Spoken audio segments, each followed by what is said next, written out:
Hi friends, എല്ലാവർക്കും പുതിയൊരു വീഡിയോയിലോട്ട് സ്വാഗതം. അപ്പോൾ നിങ്ങളൊക്കെ വിചാരിക്കും എന്താണ് ഇങ്ങനെ പുറത്തിറങ്ങി പോകുന്നത്. അപ്പോൾ ഇവിടെ കിച്ചണിലെ പൈപ്പിൽ നിന്ന് കുറച്ച് വെള്ളമാണ് വരുന്നത്. അപ്പോൾ ഞാൻ പുറത്തു നിന്നുള്ള പൈപ്പിൽ നിന്ന് വെള്ളം എടുക്കാനായി പോയതാണ്.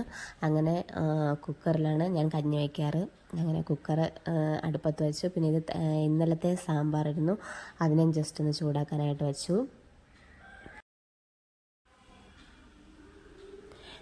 അത് കഴിഞ്ഞ് ഞാൻ മക്കൾക്ക് സ്കൂളുള്ള ദിവസം ഞാൻ തലേന്ന് തന്നെ ഞാൻ തേങ്ങ ചിരകി വയ്ക്കാറുണ്ട്. അപ്പോൾ തേങ്ങയും മീനും മാക്സിമം കഴുകി വയ്ക്കാറുണ്ട്.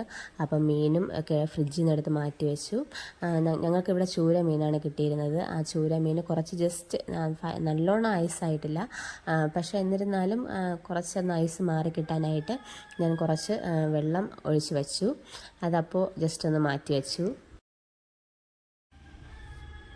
അത് കഴിഞ്ഞ് ഇന്നലെയാണ് ഞാൻ പച്ചക്കറി ഫ്രഷോടെ വാങ്ങിച്ചത്. അപ്പോൾ ജസ്റ്റ് ഒന്ന് തട്ടി നോക്കിയപ്പോഴത്തേക്കും തോരൻ വയ്ക്കാനായിട്ട് ക്യാരറ്റ് മാത്രമേ ഉണ്ടായിരുന്നുള്ളൂ. അപ്പോൾ ക്യാരറ്റൊക്കെ പറക്കി ഒരിടത്ത് വെച്ചതിന് ശേഷം പിന്നെ കൈവശം ഒരു ബീറ്റ്റൂട്ട് ഉണ്ടായിരുന്നു, അതും എടുത്ത് വെച്ചായിരുന്നു. ഇത് ഞങ്ങളുടെ ഇവിടെ 50 രൂപയ്ക്ക് കിട്ടുന്ന പച്ചക്കറിയാണ്. പിന്നെ ഞാൻ സമയം ഒട്ടും പാഴാക്കാതെ ഞാൻ ഒട്ടും ഗ്യാപ്പില്ലാതെയാണ് ഞാൻ ഓരോ കാര്യങ്ങൾ ചെയ്തുകൊണ്ട് വന്നത്. വീഡിയോ എടുക്കണം, പിന്നെ മക്കൾക്ക് ആവശ്യമുള്ള സാധനങ്ങൾ ഉണ്ടാക്കി കൊടുക്കണം, അങ്ങനത്തെ ഒരു ഇതിലാണ് ഞാൻ പെട്ടെന്ന് ഓരോന്നായിട്ട് ചെയ്തുകൊണ്ടിരുന്നു. പിന്നെ പുട്ടിൻ്റെ മാവാണ്. ഞങ്ങളിവിടെ പാലാട്ടിൻ്റെ പുട്ടുമാവാണ് എടുക്കാറ്. അത് അത്യാവശ്യം ഒരുപാട് വെള്ളം ഒഴിച്ച് വെക്കണം.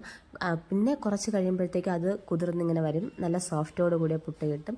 പിന്നെ ഞാൻ അത് ജസ്റ്റ് ഒന്ന് ഉപ്പും വെള്ളവും ഒഴിച്ച് അതിനെ മാറ്റി ഒന്ന് വെച്ചു. അത് കഴിഞ്ഞ് ക്യാരറ്റ് പീൽ ചെയ്തു. ഞാൻ എപ്പോൾ പച്ചക്കറി അരിഞ്ഞാലും കുറച്ച് ഉപ്പ് വെള്ളത്തിനകത്തിട്ടതിന് ശേഷമാണ് പച്ചക്കറി അതിൽ ഒരു വെള്ളം കഴുകി പിന്നെയും 1-2 വെള്ളം കഴുകിയതിന് ശേഷമാണ് ഞാൻ യൂസ് ചെയ്യാറ്. അപ്പോൾ ക്യാരറ്റ് ഞാനിങ്ങനെ പീൽ ചെയ്തെടുത്തു. അത് കഴിഞ്ഞിട്ട് പുട്ട് വയ്ക്കാനായിട്ട് വെള്ളം വെച്ചു. അപ്പോഴത്തേക്കും ഞാൻ നോക്കിയപ്പോഴത്തേക്കും അരി ഇടാൻ സമയമായി. പിന്നെ ജസ്റ്റ് അരി ഒന്ന് കഴുകി അതിലോട്ടങ്ങ് ഇട്ടായിരുന്നു. നമ്മൾ ഇങ്ങനെ ഗ്യാപ്പില്ലാതെ നമ്മൾ ഒരു പ്ലാനിങ് കൂടെ ചെയ്താലാണ് കുക്കിംഗ് നല്ല ഈസി ആവുക. അല്ലെങ്കിൽ നമ്മൾ പെട്ടെന്ന് ഒരു പ്ലാനിങ്ങും ഇല്ലാതെ പെട്ടെന്ന് വെപ്രാളം പിടിച്ചൊക്കെ ചെയ്യുമ്പോഴത്തേക്കും നമുക്ക് ഒരു ഹറി ബറി ആയിപ്പോവും. അപ്പോൾ ഞാൻ ഇങ്ങനെ പുട്ടുമാവ് നോക്കിയപ്പോഴത്തേക്കും മാവ് നല്ലോണം കുതിർന്ന് വന്നിട്ടുണ്ട്. പിന്നെ ഞാൻ തേങ്ങയും പുട്ടുമാവും പിന്നെ തേങ്ങയും പുട്ടുമാവും അങ്ങനെ ഇട്ട് പുട്ട് വേവിക്കാനായിട്ട് അടുപ്പത്ത് വെച്ചു. ഞാൻ തലേന്ന് രാത്രിയിൽ ഞാൻ പ്ലാൻ ചെയ്തായിരുന്നു മക്കൾക്ക് ഇങ്ങനെയൊക്കെ ഫുഡ് കൊടുത്തേക്കണം എന്നൊക്കെ ഒരു പ്ലാനായിരുന്നു. പിന്നെ അവിയൽ വയ്ക്കാനാണ് പ്ലാൻ ചെയ്തത്, പക്ഷെ നോക്കിയപ്പോഴത്തേക്കും തോരൻ ഉണ്ടായിരുന്നു. അങ്ങനെ ഞാൻ തോരൻ വെച്ചായിരുന്നു. ഇത് മീൻ കറിക്ക് വേണ്ടിയിട്ടുള്ളതാണ്. തേങ്ങ ഞാൻ അത്യാവശ്യം കുറച്ച് മാത്രമേ യൂസ് ചെയ്യാറുള്ളൂ. തേങ്ങയും മുളക്, പിന്നെന്താണ് മല്ലിപ്പൊടി, മഞ്ഞൾപ്പൊടി, പിന്നെ ഒരു പകുതി ഉള്ളിയാണ് ഞാൻ ഇവിടെ എടുത്തത്, പിന്നെ ഒരു പകുതി തക്കാളി. പിന്നെ ഞാൻ എല്ലാത്തിലും മാക്സിമം ഞാൻ കറിവേപ്പില ഉണ്ടെങ്കിൽ കറിവേപ്പില യൂസ് ചെയ്യാറുണ്ട്. അത് ജസ്റ്റ് ഒന്ന് തേങ്ങ അരച്ചു, എന്നിട്ട് ആ മീനിലോട്ട് ഒഴിച്ചു. എന്നിട്ട് അത്യാവശ്യം വെള്ളം ജാറ് കഴുകി ഒഴിച്ചായിരുന്നു. പിന്നെ ഞാൻ ഇതിൽ ഉലുവപ്പൊടി ഇട്ടായിരുന്നു, അത് ഞാൻ ഇതിൽ വീഡിയോ എടുക്കാൻ വിട്ടുപോയതാണ്. അങ്ങനെ ജാറൊക്കെ കഴുകി വെള്ളം ഒഴിച്ചു. പിന്നെ നമ്മുടെ ആവശ്യത്തിന് ഉപ്പൊക്കെ ഇട്ട് ഞാൻ തയ്യാറാക്കി എടുക്കുകയാണ്. പറഞ്ഞതുപോലെ ഞാൻ തലേന്ന് പ്ലാൻ ചെയ്തായിരുന്നു മക്കൾക്ക് ഇങ്ങനെയൊക്കെ ഇന്ന സാധനങ്ങൾ കൊടുത്തേക്കണം. അപ്പോൾ പിന്നെ വീഡിയോ എടുക്കുന്നത് കൊണ്ട് തന്നെ ഞാൻ മാക്സിമം സാധാരണ ഞാൻ 5:30ക്കാണ് എണീക്കാറ്. ഇപ്പോൾ ജസ്റ്റ് 15 മിനിറ്റ് ഒന്ന് നേരത്തെ എണീറ്റ്, അത്രയേ ഉള്ളൂ. വേറെ ഞാൻ പ്രിപ്പറേഷനൊന്നും ചെയ്തിട്ടില്ല. അപ്പോൾ ഞാൻ മീനൊക്കെ മിക്സ് ചെയ്ത് വെച്ച് അടുപ്പത്തോട്ട് വെച്ചു. പിന്നെ ചായക്ക് ഇതിനിടയ്ക്ക് ഞാൻ വെള്ളം വെച്ചായിരുന്നു. അത് നോക്കിയപ്പോൾ വെള്ളം തിളച്ചില്ല. പിന്നെ ഇവിടെ മുളക് നോക്കിയപ്പോഴത്തേക്കും മുളകില്ലായിരുന്നു. അപ്പോൾ ബജി ഇടാൻ മുളക് ഇവിടെ ഉണ്ടായിരുന്നു, ബജി മുളക്. അതിനെ ജസ്റ്റ് ഒന്ന് 4ആയിട്ട് കീറി അതിലോട്ടിട്ടു. ഇത് അത്യാവശ്യം നല്ല എരിവുള്ള മുളകാണ്. നമുക്കിവിടെ ഇതേ സൈസിന് കുഞ്ഞു മുളക് കിട്ടും, നാടൻ മുളക്. നമ്മൾ ട്രിവാൻഡ്രംകാർ തൊണ്ടൻ മുളക്, നാടൻ മുളക് എന്നൊക്കെ പറയാറ്. പക്ഷേ ഞാൻ അത് നോക്കിയപ്പോൾ ആ മുളക് ഐറ്റം ഒന്നും ഇല്ലായിരുന്നു. സോ ഞാൻ ഈ ബജി മുളക് ഇട്ടു. അത് കഴിഞ്ഞ് ഞാൻ മക്കൾക്ക് എപ്പോഴും ഈവനിങ് സ്നാക്സ് ഉണ്ടാക്കി വയ്ക്കാറുണ്ട്. അപ്പോൾ ഞാൻ ഇന്നലെ ഈവനിങ് സ്നാക്സിന് പരിപ്പ് വട ഉണ്ടാക്കിയത്. അപ്പോൾ പരിപ്പും വെളുത്തുള്ളി, പിന്നെ എന്താണ് കറിവേപ്പില, മുളക് പൊടി, പെരുംജീരകം ഇതൊക്കെ ഇട്ടൊന്നും ജസ്റ്റ് ഒന്ന് അരച്ചെടുക്കും. അപ്പോൾ നമ്മളിപ്പോൾ മുഴുവനോടെ ചതച്ചിടുകയാണെങ്കിൽ മക്കൾ കഴിക്കാൻ സാധ്യതയില്ല. അപ്പം അരച്ചിടുമ്പോഴത്തേക്കും അതിൻ്റെ ഫ്ലേവർ ഒന്ന് നല്ലോണം ആ പരിപ്പുവടയിലോട്ട് പിടിക്കുകയും ചെയ്യും. നല്ല ടേസ്റ്റും നല്ല മണമായിരിക്കും.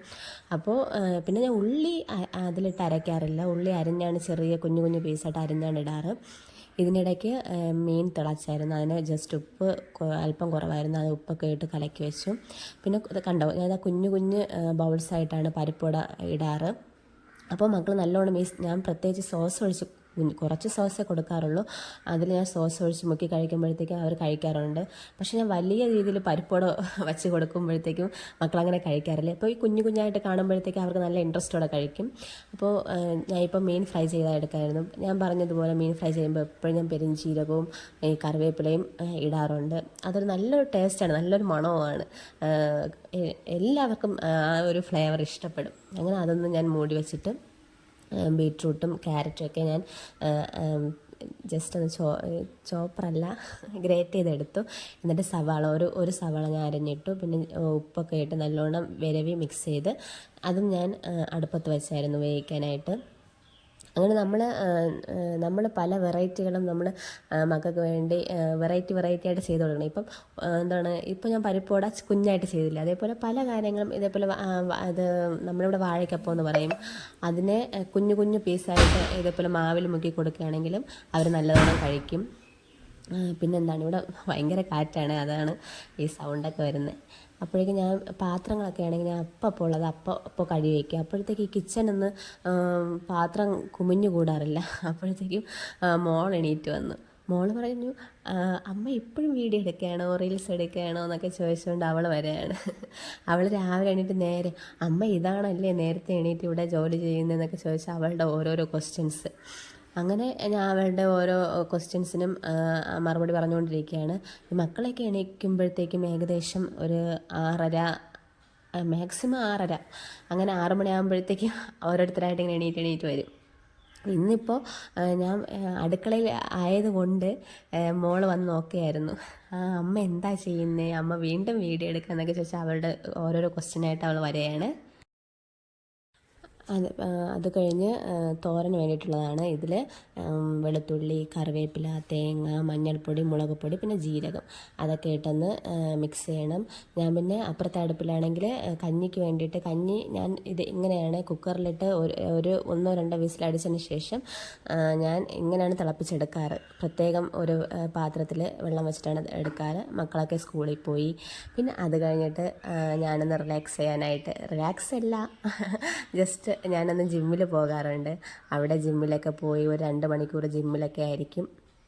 അത് കഴിഞ്ഞ് നേരെ ഞാൻ റെസ്റ്റൊന്നും എടുത്തില്ല, കാരണം നല്ല മഴക്കാറുണ്ടായിരുന്നു. പിന്നെ നേരെ ഞാൻ തുണി വിരിക്കാനായിട്ട് 2 ദിവസത്തെ തുണി ഉണ്ടായിരുന്നു. തുണി വിരിക്കാനായിട്ട് ഞാൻ മുകളിലോട്ട് വന്നു. അപ്പോൾ നമ്മൾ വീട്ടമ്മമാരുടെ ജോലി ഒരിക്കലും അവസാനിക്കുന്നില്ല അല്ലേ.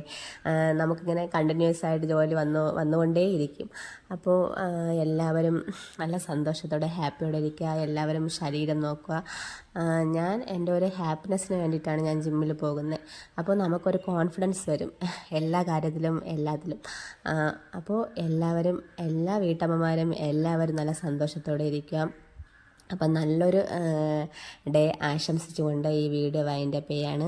അപ്പം മറക്കാതെ എല്ലാവരും ലൈക്ക് ചെയ്ത് ഷെയർ ചെയ്ത് സപ്പോർട്ട് ചെയ്യുക.